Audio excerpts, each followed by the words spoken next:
Hi team, I just got off the phone with a leader and we were talking about characteristics and qualities and traits that someone has to have in order to build a large organization in this industry. We really came down to the discipline of consistency, having the discipline to be consistent every day, doing the small things, create long-term lasting success. That's the key.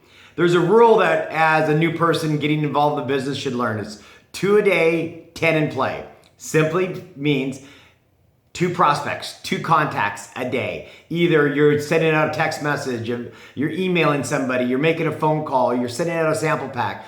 2 prospects a day, and then 10 in play. What the 10 in play mean is you have at least 10 people you are following up with. You're doing direct connect calls with your upline. You are sending more information. You are bringing them to a meeting. You're doing follow-up calls. You have 10 in play and you're doing that.